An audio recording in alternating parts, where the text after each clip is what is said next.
I'm Elisa Mortensen, and this is Undo Redo.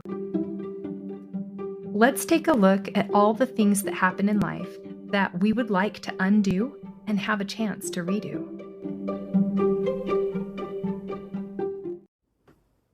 Hi, all of you. It's spring. Who's excited? I like to mountain bike, paddleboard, and all the outdoor things are becoming to be part of my weekly routine now, and I'm so excited about it. And Sunday was Mother's Day. So I want to know how your Mother's Day went. How did yours go? Right? How are the kids? How's the mom? How's your mom? Your wife? Right? How is everybody? What was your day like? I've been hearing lots about how your days went, and more often than not, what I'm hearing is like there was a lot of celebrating. There was a lot of celebrating and there was a lot of good things, but there was also a lot of like, I cried myself to sleep. I can't believe they didn't do one thoughtful thing. I had to do it all. And in the back of our minds, we know they could put very little effort in, right? And we would just be fine with whatever it was they did. But are we kidding ourselves? Like, would we really be okay? You know, some of them don't mention it. I know I don't get phone calls. Like, I'll tell you a story, like to the very end of the day, right before the day ends, like, oh, by the way, happy Mother's Day. You know, and in my mind, I should have woke up with a call. So like, what are we expecting? And how are we letting ourselves down when we have these expectations? Since we're always going to be mothers and wives, why not address this? Let's make every day count and not build it up to one big day of celebration and expectation, because that imagination that we have of what it would look like, that perfect day and all this effort that everyone's going to put in, when it's not met, it's not fair to them. Because did you tell them? Like, did you tell them you'd like them to do one little thing, or write me a note? You know, what do you like most about me? Like, you just want them to read your mind? I'm not sure. But I want to tell you about one of the Mother's Days that I remember very most. It was 2 years ago, and maybe a couple of you know this story, but a few days before Mother's Day, I was at the store, and I was like, I wonder what my family would be doing for me on Mother's Day. Maybe I should buy some ingredients for the things that I like so we have them around the house when they ask me, like, hey, what can I make you, right? So I chose like country gravy and biscuits, I think. Or country gravy burritos or something. And I bought all the ingredients for it. And then the morning came and no one was up. No one had asked or said anything. And I'm an early riser, so I just began making it so it would be done before church and we could eat. And I wondered like if the smell would wake him up, right? The sausage and the gravy. I thought, well, they'll start coming into the kitchen, but nothing. Then as I finished it all up, still no one.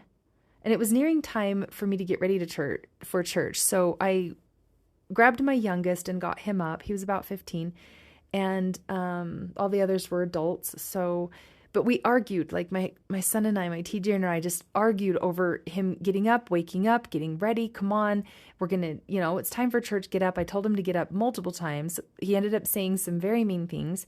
And I just hurried and ate a little bit and got ready. And then him and I are sitting down into the chapel. We got there late, and I'm still feeling like heightened from the whole thing. I had to clean it up. I had to hurry and put it away because I didn't know when other people would be up or if they would get up while we were at church. So it was just this like organizing chaos is what I felt like I was trying to do. And I did it.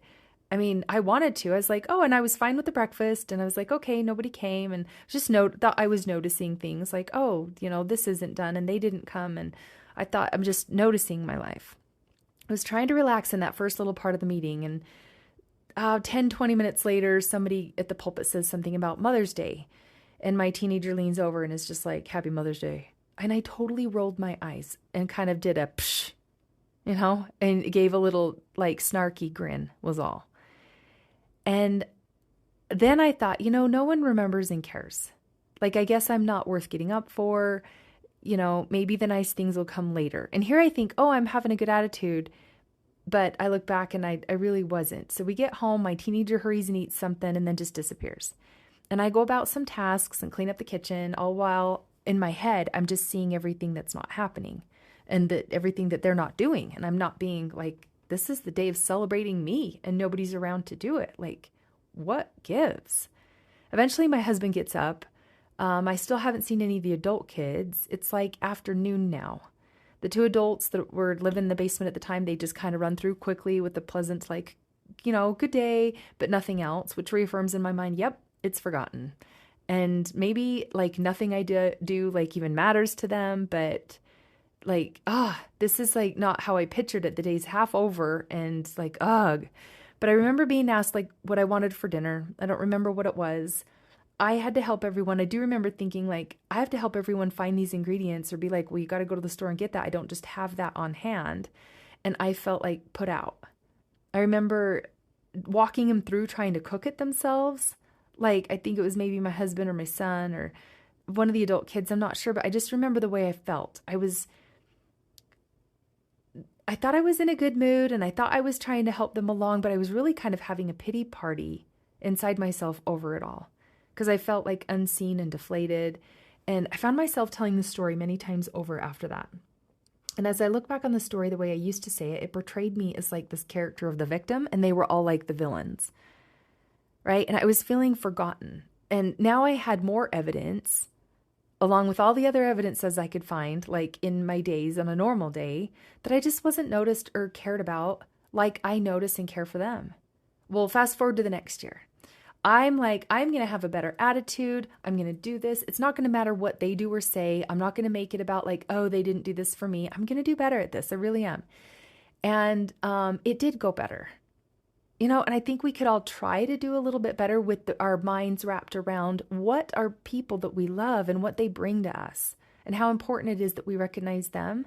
Because what I did that next year was I decided I love being a wife and a mom, and I'm going to tell them all how much I love them. That way I get to feel love. So I called them all, first part of the day. And, they were kind of moving out and not really living at home anymore. And I was acknowledged, and people do get up and make breakfast more for me. My husband's a shift worker, so it's like depends on, what he's feeling too. And I know we're all patient with our husbands and we're all patient with our kids. But I really do make it worse for myself. The next year, that year, when I actually called everybody and told them I loved them, and I told them what I loved about them and why I love being their mom. I thought about them all to when they were little babies and all the way up through the years. And we had a great conversation on the phone, just celebrating our lives together with me as their mom. And I did that. Like I initiated it for myself, and they felt the love and I felt the love. And we could just celebrate that was even a thing and that we were part of each other's lives. And I really loved it. I really did. And so after doing that with the 5 kids now that I have, I was excited to carry that with me in kind of a celebration of my motherhood throughout the day. And that's all I needed. Like I remember getting a couple things and, people being mindful to me and having some good conversations. But what I remember most is the long notes that I wrote them and the long phone calls that we had with all the memories celebrating every little thing. And I remember sometimes it was laced with a little bit of bitterness and some pity parties, I'm sure, because I do remember it wasn't like this year. This year was, what I believe was my best year yet. And on my Mother's Day, I believe that I have raised the bar in my love towards them and not feeling like disapproval or jilted or jaded or having a pity party because of what they're doing. I'm more lovable. Like I'm more approachable because when somebody loves you so big, how do you not love them? So because I love them so big, they're showing up different in my lives. Everybody wanted to get up. Everybody wanted to go for like a walk in the mountains, up this trail that we love, up this old road, and make food and be together. And I loved every second of it. We went and visited my mom and my husband's mom. And in years past, I remember being so bitter, like, why do I have to go visit them? It's my Mother's Day. But no, I love them. They're mothers too. And I just had the best year this year. And so I wanted to share it with you because of the stories I'm hearing about like, oh, if my husband just would have done this one little thing, or I cried myself to sleep because it was just chaotic and we had this and this and this and this and this. And they're finding all the reasons why, being that one day, right, can go bad as days do. But like the love that we feel all year long and all those years together should be celebrated. And that's up to us and up to how we're framing our day. So I want you to take this and go into your days moving ahead. And I know it's a little retro because Mother's Day has already happened. But as I was talking with my husband in the car, we were driving somewhere, I said, a lot of people had some very, very sad Mother's Day. And I did too. I remember being there. I remember thinking those thoughts, and we don't think we have control over the people in our lives, and we don't, but we have control over our experience of them. And we do. So I wanted to share it. And it was on, he actually recommended, like, I know Mother's Day's over. I'm like, I should have done it a week before, but I didn't think about it. And then he's like, well, just do it now. So here I am going backwards. And it's kind of an upside down afterthought. But Mother's Day for you is every day, because once you're a mother, you're always a mother. So go celebrate. Go celebrate your people. Go see how much you do love all the silly little quirky phases that they go through. I know some of my kids went through these phases. I thought I would just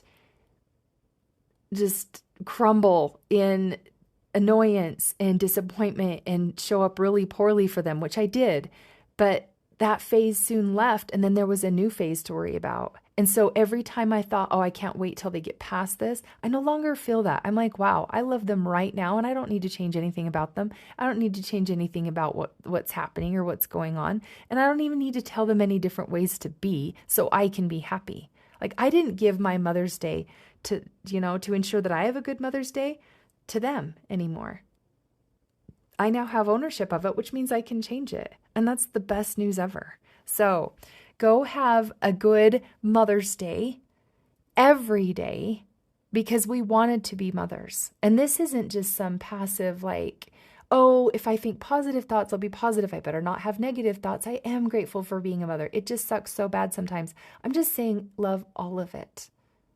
Love that it's even there, and that this is our experience, and that we couldn't live without them in their lives. Because I truly couldn't live without any of these kids in my life. So go do the things. And if you can undo that and redo that on a daily basis, I promise you, you will have more enjoyment and more fulfillment in all of your days.